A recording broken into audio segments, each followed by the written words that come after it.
I could not go back to him. When I went to Rivertown to visit my old school chum Gloria Carr, I never dreamed I would become engaged. But I met Michael Collins, and ours was a whirlwind courtship. Michael bought a lovely little house for us, and in a week's time, we had it furnished.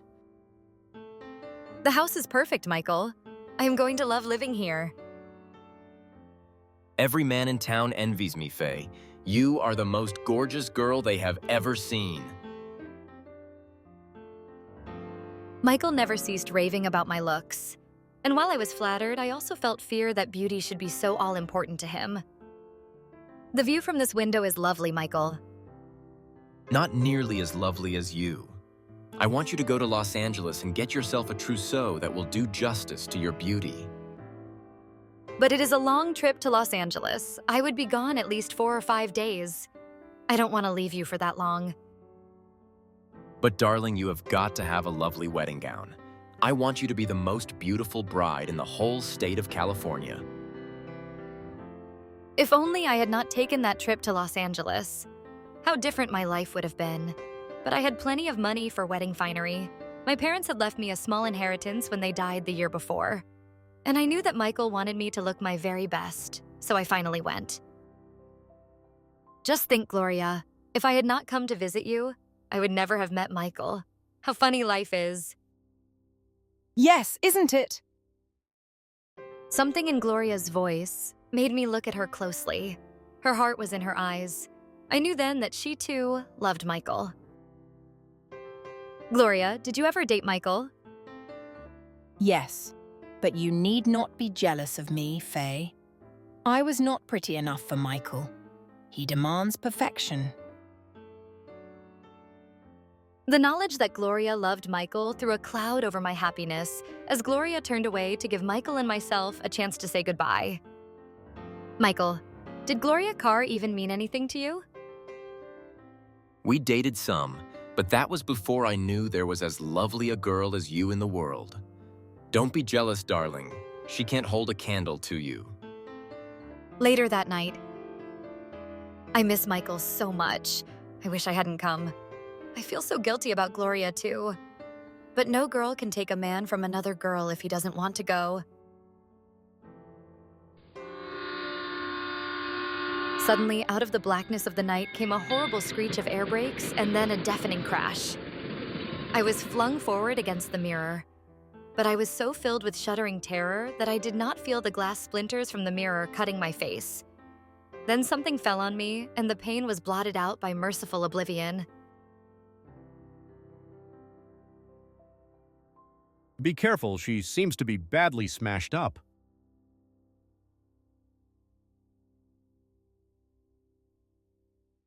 I'm Dr. Robert Pearson.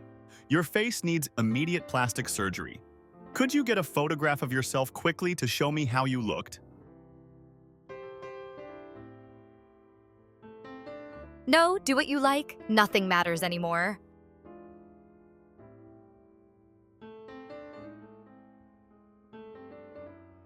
I was too ill to care about anything. But then suddenly I did care terribly. Plastic surgery that must mean my face was scarred. How would Michael take that? But then I learned that because of an erroneous report at the time of the train wreck, he thought I was dead, and if my face was ruined, I would let him go on thinking that.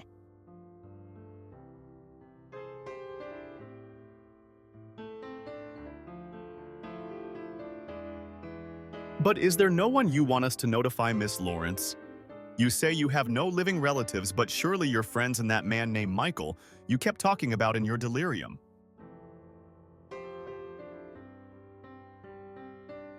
Can I make you understand, Dr. Pearson? I don't want anyone notified, least of all Michael.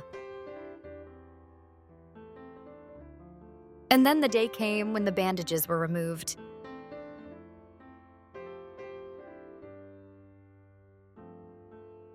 This isn't me. My whole face looks different. Oh, why didn't you let me die? I'm horrible, horrible. Don't feel like that. The doctor has done a wonderful job. Those red crisscross lines will go away soon.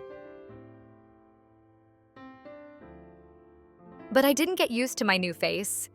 I hated it. This was the time when I needed Michael most. Yet because of that face, I didn't even dare tell him I was alive. Then when it was time for me to leave the hospital, Dr. Pearson asked me if I had anybody to look after me. I told him there was no one. I feel responsible for you, Faye.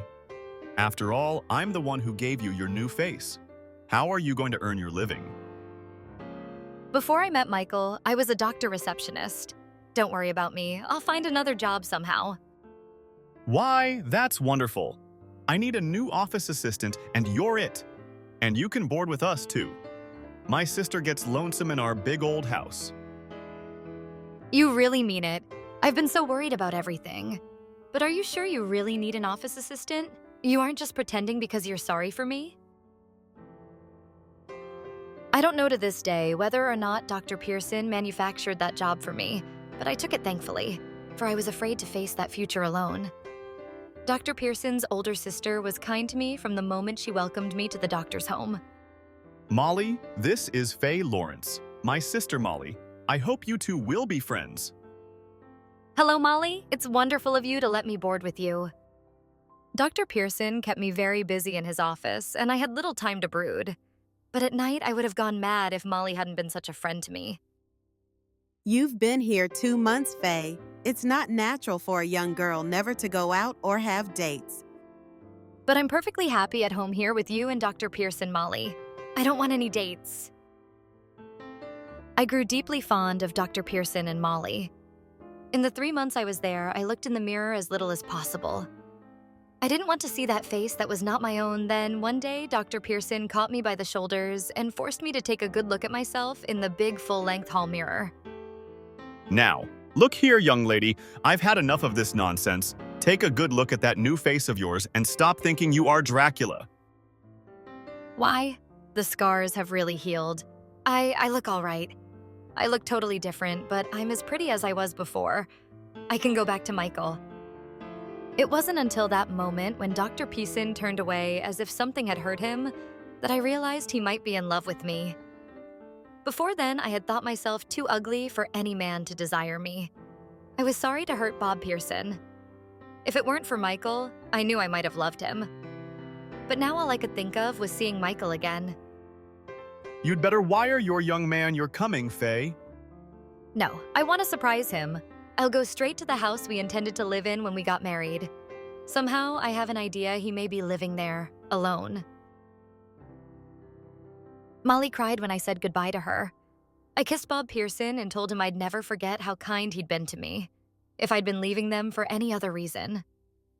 I might have felt terrible, but all that seemed to matter was that I was going back to Michael, the man I loved.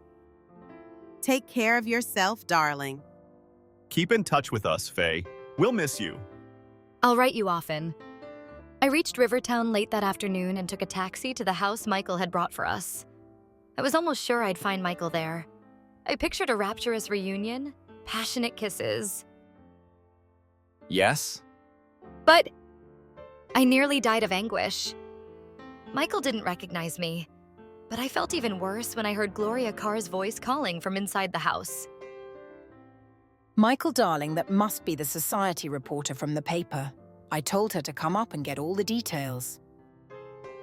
My house. And Gloria had taken over. I felt like dying. Come in, won't you? Sorry if I seemed rude. I didn't get a good look at you. You're very beautiful, if you'll pardon my saying so. Michael still doesn't recognize me yet. He's playing up to me now because I have a pretty face. Thanks to Dr. Pearson. This was an awful situation. I had to let them know who I was. The cold hand of fear clutched my heart. Was Gloria married to Michael? Had I come back too late? Michael. I'm Faye. Faye? But you can't be! Faye died 4 months ago in that train wreck. I told Michael all that had happened and how Dr. Pearson had changed my face. My heart pounded as I waited for his reaction. But your voice hasn't changed, Faye, and you're more beautiful than ever. Oh, Michael, I've missed you so. Michael kissed me. I waited for the thrills to shake my heart, but the thrills didn't come. That kiss of Michael's was the biggest disappointment of my whole life. You want Faye? All right, take her. It's a good thing you and I aren't married. So, sob. Run after Gloria. She's heartbroken. She'll get over it. Faye, wasn't it lucky you got back today? I was going to marry Gloria tomorrow. You don't love me, Michael. It was only infatuation. But you're so lovely, Faye. I'm crazy about you. I knew in that moment I was through with loving Michael. His kiss was actually distasteful as I realized how fickle and heartless he was. You see how it was Faye. I thought you were dead. Naturally, I turned back to Gloria. Don't be jealous. I'm not jealous, and I know you'll always turn back to Gloria. Why don't you wake up and realize she's the one for you? All the time I was away, I thought about this house. Marry me, Faye, then the house will be ours. When I marry Michael, it will be a man I marry, not a house. I had a stormy session with Michael, trying to convince him I didn't love him. He turned sulky and tried to hurt my feelings. I'm warning you, Faye. If you go, I'll marry Gloria tomorrow. And I'll never look at another lying pretty face as long as I live. Fine, I'll send you a wedding present. At last, things were straight in my mind. Michael didn't care for me as a person. He loved only my pretty face. Dr. Pearson had seen me at my worst, but he loved me anyway. I was sure he did. I went back to Dr. Pearson and Molly as fast as the bus would take me. Got some breakfast for your favorite boarder, Molly? Faye, what are you doing back here? Molly didn't seem glad to see me, and I soon found out why.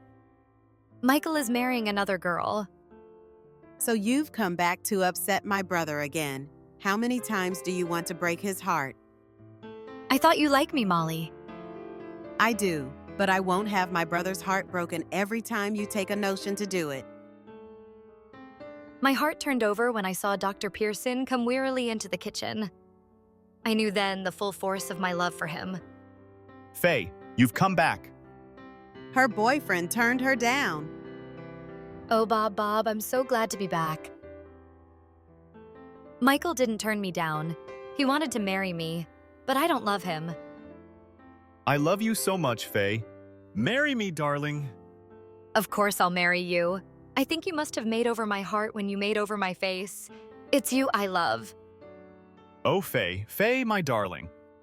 And so if it hadn't been for a train wreck and a made-over face, I might have married the wrong man. But now, as Mrs. Robert Pearson, I'm the luckiest girl in the world.